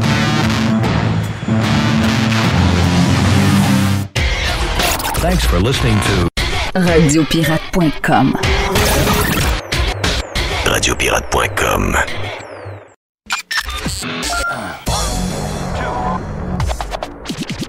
I love it. Listen. Radiopirate.com. Radiopirate.com. Radio Pirate. Monsieur Sénéchal et Mr. Frank sont avec nous, avec Jerry et Mr. White à la production. Vous êtes salués, les boys. Qu'est-ce qui se passe de beau avec Yann et Frank? Racontez un peu. Ben, écoute, on s'est amusé beaucoup en géopolitique cette semaine. On a reçu aussi quelqu'un au podcast qui est cool. On a une bonne entrevue qui est intéressante dans le monde du podcasting. Je sais pas si tu as vu passer le podcast un peu au parloir, Cédric Bergeron. Non. Ça te dit rien? Non. Son podcast est quand Là, je vais même revenir en à la voie. réalité. Là, les playoffs de hockey sont finis, puis j'ai un break jusqu'au football. Là. Donc, je reviens à la réalité. C'est ça. Ouais, c'est ça. Tombe pas dans le baseball, tu vas être correct. Oui, ça ne faudrait pas que j'aie ça en plus. Là. Non, mais c'est un podcast qui est en forte croissance quand même. Une centaine d'épisodes. Un homme un humoriste, en fait, qui a décollé un podcast pour essayer de se faire connaître un peu tout ça. Puis il a pris une tangente qui est différente de ce que tout le monde fait, là, le podcast d'entrevue ou le podcast d'humour ou des trucs comme ça. Il est allé vers le podcast de gens qui ont touché au milieu carcéral éventuellement. Il favorise un peu plus des gens qui ont un désir de réhabilitation. Mais il nous a donné une entrevue, ça a duré finalement 1h20, 1h30 avec lui. Puis ça a été vraiment cool là, de voir son processus artistique un peu, oui, mais aussi de comment tu pars un podcast de zéro puis tu finis par en vivre. Là. C'est un des podcasteurs présentement qui en vit. C'est très bon. Wow. Donc, c'est un gars de Montréal? Oui, un gars de Montréal. Ouais, tu le sens un peu. À un moment donné, il lâche une petite craque sur le troisième lien puis il dit OK, lui, c'est vraiment Montréalais. Là. Mais c'est quoi l'histoire? Regarde, parfait, on va voir là-dessus. C'est quoi l'histoire? Tu sais, j'ai pogné, on a fait, je pourrais leur faire entendre, là, tu sais, il y a comme une obligation de parler de troisième lien à Montréal. Moi, je comprends pas cette affaire-là. Je veux dire, moi, c'est quelque chose que je ne comprends pas. T'sais, moi, ce que les gens de Saguenay, les gens de ma région veulent, c'est à eux de décider ce qu'ils veulent, puis ils connaissent leurs besoins. Puis ultimement, bon, c'est sûr qu'on peut à la fin jaser d'un coup sur un projet quelconque parce que on va probablement le payer tout le monde ensemble. Ça, je comprends ce bout-là. Généralement, il n'y a rien de mieux que des gens de l'Abitibi pour savoir ce que les gens de l'Abitibi ont besoin.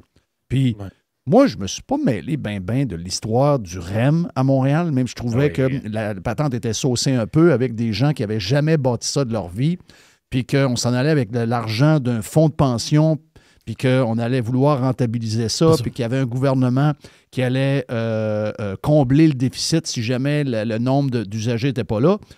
Puis malgré ça, là, on s'en est pas mêlé ben. Puis le coût du remplacement du tunnel Hippolyte-Lafontaine, on s'en est pas mêlé ben non plus.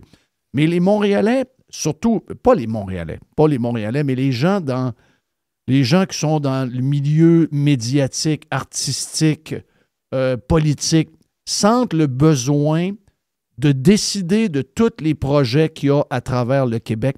Ça commence à me tomber ses nerfs parce qu'on a eu GNL Québec qui a été annulé par eux autres.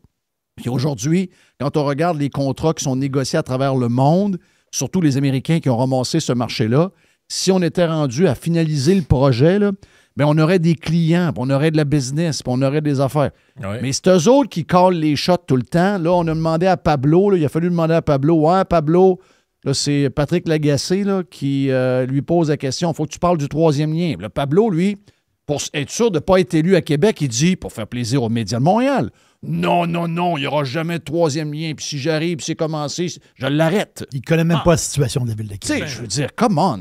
Ben non, mais c'est surtout que, tu sais, c'est pas comme si c'était des caprices, là.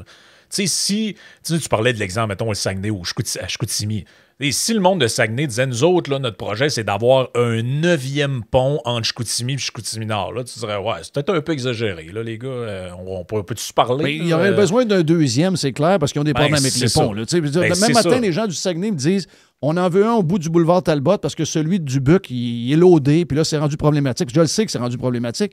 Je vois les pauses dans Spotted Chicoutimi puis Chicoutimi-Nord, je les vois, les histoires.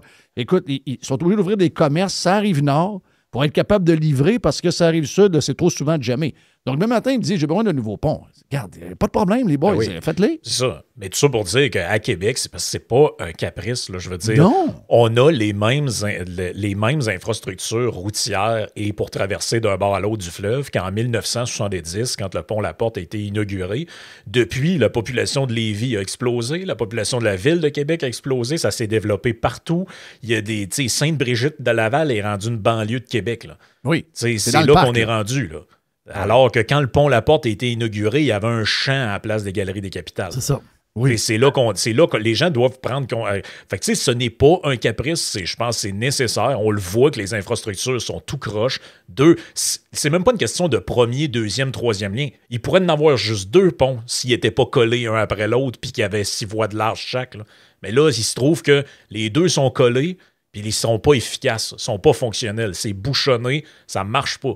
Fait que, pourquoi ils se mêlent de ça? Je pense que pour répondre à ta question, puis je vais repasser à Pocayane après, là, mais c'est parce qu'ils ont transformé ce sujet-là en symbole de l'anti-développement au Québec, puis de la greenitude, puis de tout ce que tu veux. Tu sais, le troisième lien, c'est devenu le symbole de ceux qui sont pour l'environnement, sont contre ça. Hey, tu veux être pour l'environnement, Mais faut que tu Patrick sois contre ça. Lagacé, il n'est pas pour l'environnement, là. Il y a un char. Non, mais pour le signaling de l'environnement, OK, pour le ouais, bien paraître. Tu sais. Ça, c'est comme les histoires d'arc-en-ciel. Tu sais, qu'est-ce que tu as fait dans ton entourage pour aider le monde qui sont homosexuels et ont de la misère à faire leur communion? D'autres, rien pas en tout, mais j'ai crissé des arc-en-ciel sur mon Facebook. Ah, OK, parfait. C'est le même sujet pour tout, finalement. Black Lives Matter, les ponts, les affaires. C'est tout le même sujet. C'est du signaling pour être signalé que tu appartiens à la bonne gang. Là. Je veux juste, avant que tu embarques, Yann, je veux juste faire entendre les gens qui n'ont pas entendu. Là. Regarde, c'est très court. Là. Donc, Pablo avec celui qui est en train de scraper l'antenne du 98.5, là, Patrick Lagacé. Tout le monde a une opinion sur le troisième lien. Est-ce que vous arrêtez les travaux ou est-ce que vous les poursuivez si vous êtes PM? Ben, encore faut-il savoir quels travaux, M. Lagacé? Allons-y avec le tracé qui a été présenté par Mme Guilbeault. Non. Moi, c'est clair que non. Moi... Pas pour les autos. Non. Ça va venir à Québec, ça. Oui. C'est bizarre, ça. Excuse-moi, là. Donc, il est mieux faire plaisir aux médias de Montréal que gagner des sièges à Québec. Ben écoute, tout ce qui se passe dans cette histoire-là, c'est que des fois, l'actualité au Québec, je la trouve moche parce que, si je te donne un exemple, ces temps-ci, je suis un petit peu plus la course à la mairie de Lévis parce que ma femme va se présenter. Okay? C'était ça la nouvelle que je t'ai retenue la semaine passée. Fait que j'écoute les entrevues de Stephen Blaney. Stephen Blaney, c'est le gars de Prospérité Lévis qui se présente à la mairie de Lévis. première question qui se fait poser dans les entrevues, puis peu importe quelle entrevue, que ce soit un média local, que ce soit une entrevue radio, que ce soit à Québec, première question, c'est quoi ton opinion sur le troisième lien? Tu sais, c'est un dossier provincial. Oui. Tu sais, un dossier municipal, c'est pas vraiment ça, le troisième lien. Là où il est, partout où il va, c'est quoi le troisième lien?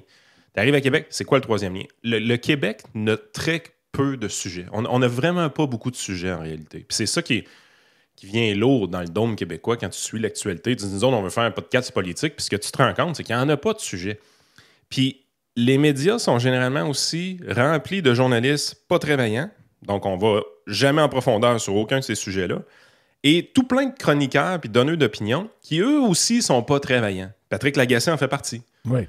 Ben, ces gens-là, ce qu'ils ont besoin, c'est de parler de toujours les mêmes sujets, puis en plus, qu'il y a un désir de conformisme puis d'uniformisation de l'opinion au Québec qui est très grand. Non. Ça fait en sorte que tout le monde dit à peu près la même affaire. Fait que quand Frank parle de signaling, c'est exactement ça. C'est que si tu te mets contre le troisième lien, tu t'identifies comme pouvant faire partie de la gang. Puis si tu te mets pour le troisième lien, tu t'identifies comme quelqu'un, potentiellement, un adepte de Jeff Fillion. C'est binaire, c'est niaiseux, c'est stupide. Puis, tu sais, à un moment donné, on passe à côté de tellement de bons sujets dans l'actualité québécoise. Ça en est rendu pathétique.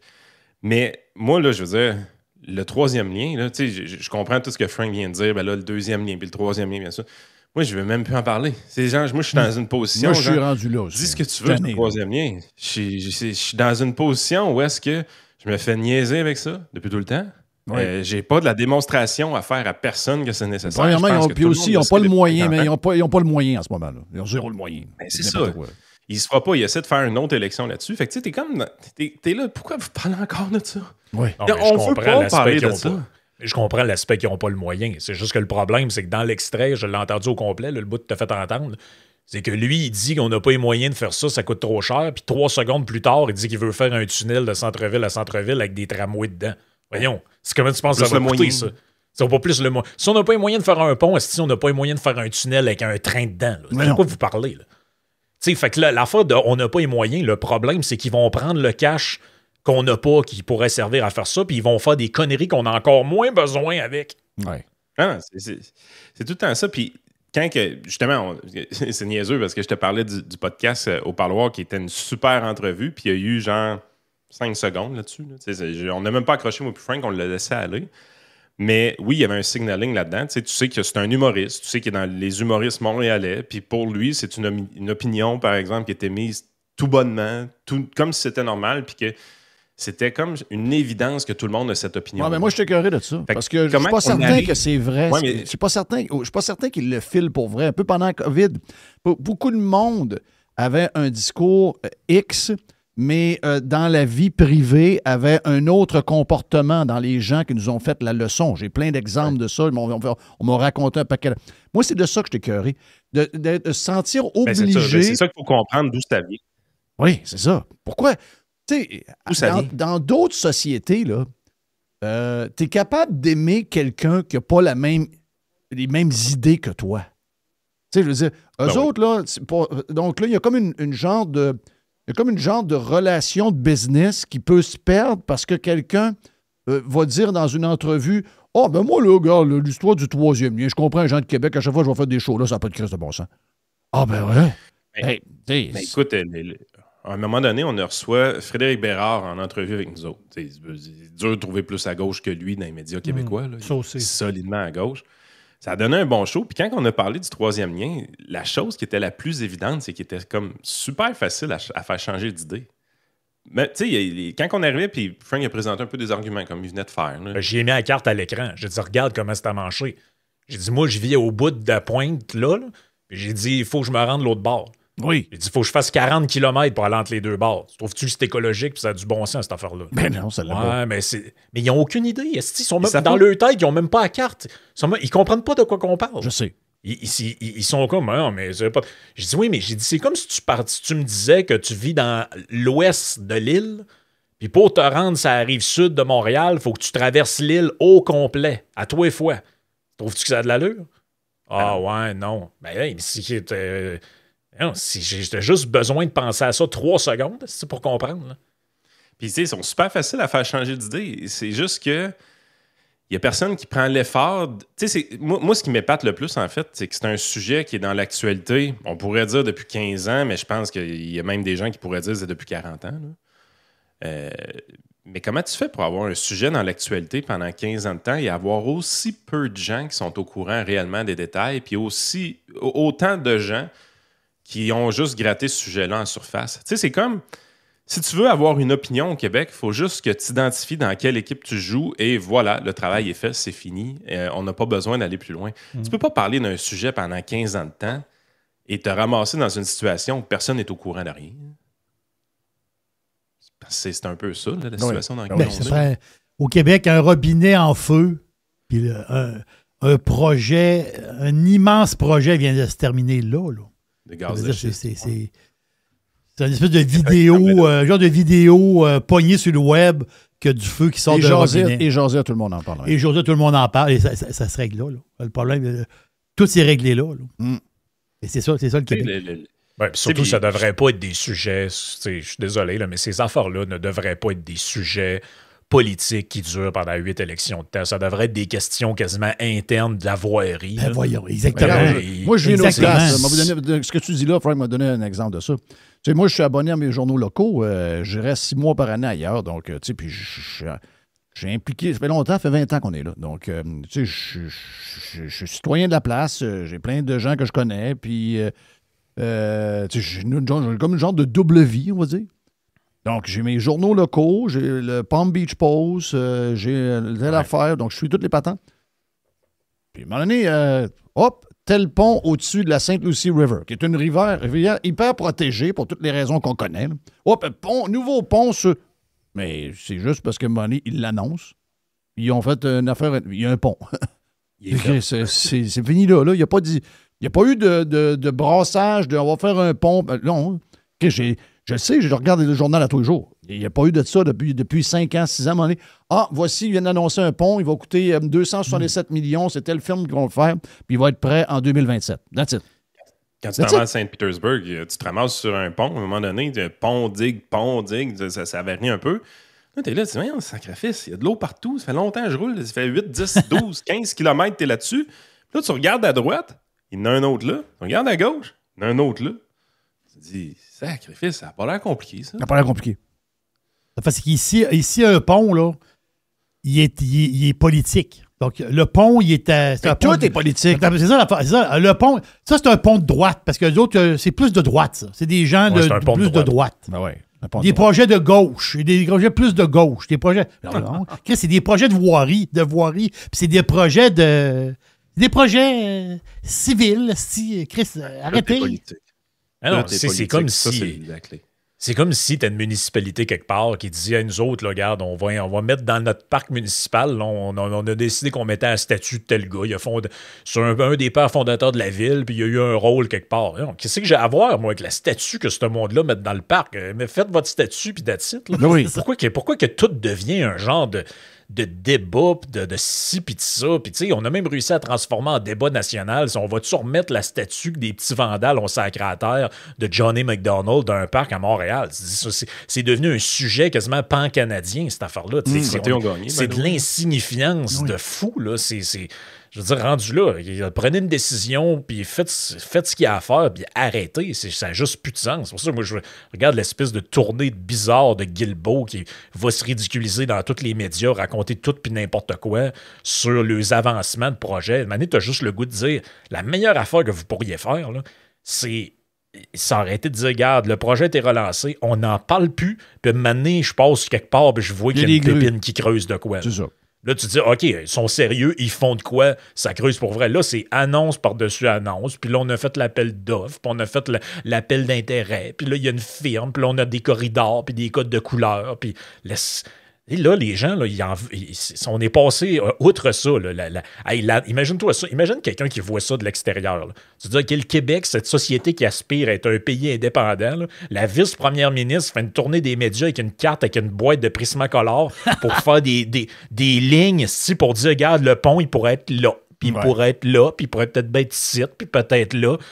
Je fais rire de vous autres. Vous autres, vous n'êtes pas prêts pour être une place indépendante. Là. On dirait une colonie comptoir d'un pays sous-développé. Ça n'a pas de sens. J'avoue qu'il y a des affaires à jaser parce que les prix, là on est rendu que les péquistes, puis c'est qui l'autre aussi, PSPP, puis la mairesse de Longueuil sont rendus qui se posent des questions qu'on se pose depuis des années. Écoute donc, Chris, comment ça se fait qu'un pont à telle place coûte 200 millions, puis un pont plus petit avec moins de voies coûte 2,7 milliards? Là, tout d'un coup, ils commencent à se poser des questions. Comment ça que les écoles coûtent plus cher qu'ailleurs? Comment ça que ça coûte? Pourquoi? Bon, on va en bâtir moins si on paye 5 fois le prix qu'on devrait payer. Ça, qu'on peut comprendre que c'est un sujet, mais ça ne l'est même pas. Tu sais, dire, oui, dans un podcast, PSPP va faire. Mais PSPP ne va pas croire que s'il est au pouvoir demain matin, il va commencer à scruter tous les projets de ponts ou de viaducs ou d'écoles qui bâtissent, à savoir si on paye le juste prix. Il va juste le faire comme les autres. Ah, c'est un manque d'envergure, c'est la politisation de tout. Puis, tu sais, je veux dire, quand tu politises tout, tu t'attends que la population participe au débat de société de manière active. Puis c'est pas ça qui arrive. Là. C'est zéro ça qui arrive. C'est graffiné en surface. C'est du bon chic, bon genre. C'est voici dans quelle équipe je suis. Tout est beau, tout est content. Tu sais, je reviens avec cette entrevue-là. Ça sort. Tu sais, t'as même pas le goût de commencer à t'obstiner avec parce que tu dis, il va tomber des nues. 2, c'est hors sujet. Ça sert à rien. Mais c'est lâché tout bonnement de même parce que c'est bon chic, bon genre de le faire. Puis à un moment donné, t'es là, tu te dis, crime, pourquoi nous autres... En fait, ça, c'est l'autre aspect. Là. Tu vois les politiciens copier intégralement des morceaux du discours qu'on a. T'sais, présentement, là, les politiciens savent que la population demande une rigueur budgétaire. Ça, tout le monde est au courant de ça. Vous allez le voir dans le discours public. Là, le mot rigueur budgétaire va revenir. Attaquer la bureaucratie. Les politiciens le savent, ça aussi. Ils veulent attaquer la bureaucratie. Ils savent que les entreprises sont tannées de ça, la bureaucratie. Fait que ça, ils veulent attaquer ça. Mais ça, l'affaire, c'est qu'ils sont prêts à utiliser le langage, mais pas à commettre les actions pour aller dans cette direction-là.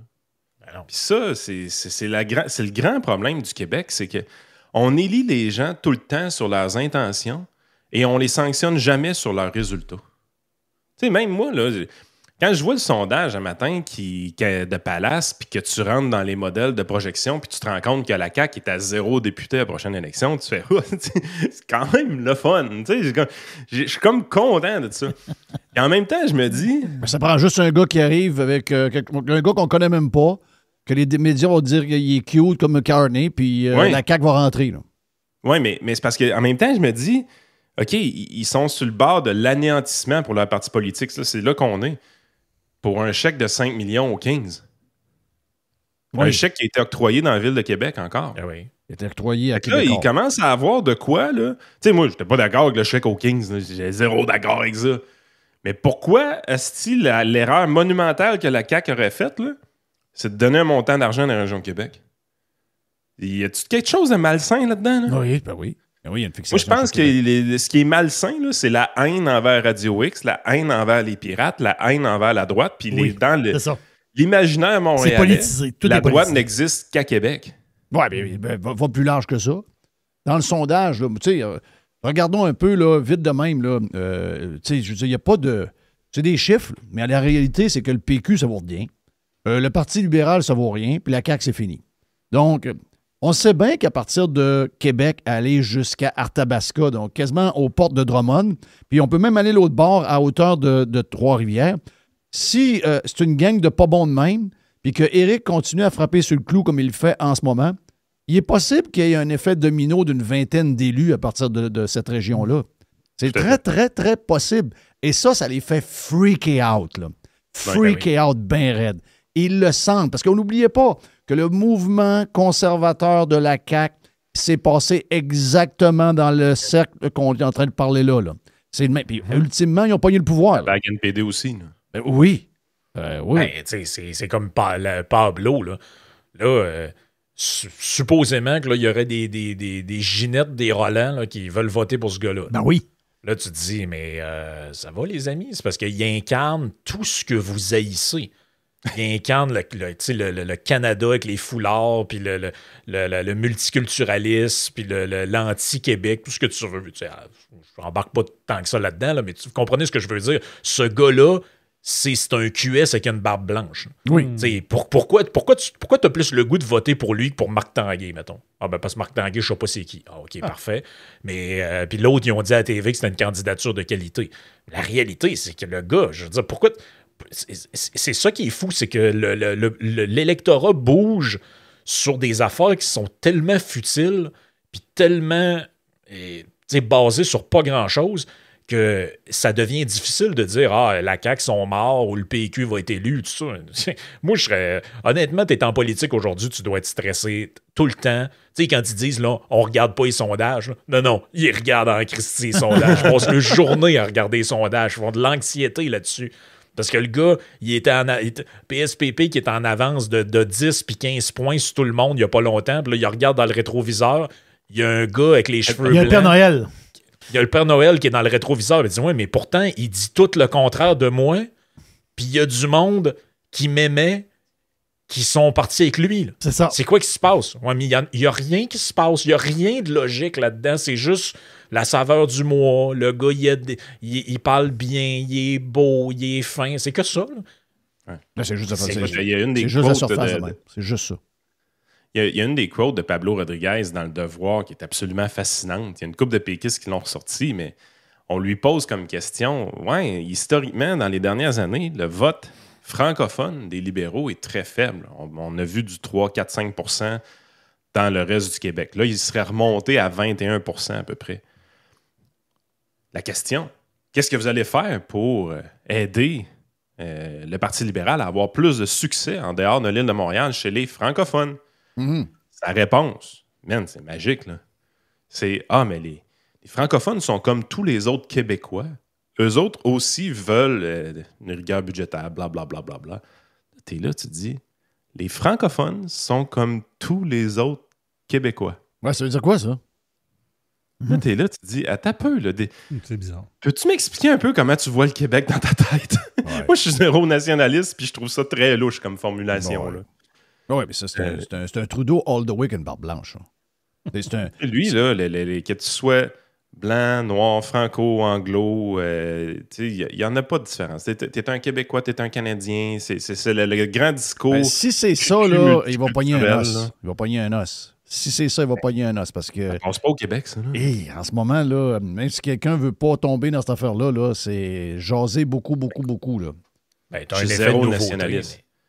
Puis je me présente aux élections demain matin, jamais je fais ça. Là. Jamais je fais une affaire de même parce que, je veux dire, c'est comme nier le fait fondamental que la majorité au Québec, c'est les francophones. Ben oui, exact. Tu sais, maintenant... C'est parce que dans sa phrase, c'est comme s'il nous mettait en minorité. Ben oui. T'sais, il a comme twisté en minorité. Ben c'est que historiquement, le Québec, c'est les Canadiens français. Puis on a élargi ça pour inclure les autres en disant, ben si tu viens vivre ici, on va dire que t'es Québécois aussi. Lui, il inverse ça en disant, ouais, mais les Canadiens français, c'est comme une tribu parmi d'autres au Québec. Non, c'est pas une tribu parmi d'autres. Là-dessus, je vais sonner péquiste, mais c'est nous, le peuple de la place. Je veux dire, c'est comme si t'allais en Ukraine, puis t'allais lui dire, ben, les Ukrainiens, vous êtes des Ukrainiens comme les autres, tu sais, puis là, tu fais référence à des gens qui ont immigré là il y a 25 ans. Ça n'a pas rapport, là. Voyons, il y a juste ici qu'on dit des niaiseries de même. Oui. OK, on a encore un autre 30 minutes avec, même plus que ça, 35 minutes avec Yann et Frank dans la version Prime. Take care, mon ami Jerry. Merci à Mr. White pour la prod. Demain, on lance le week-end sur la version live de Radio Pirate. See ya. Online. Worldwide. Radiopirate.com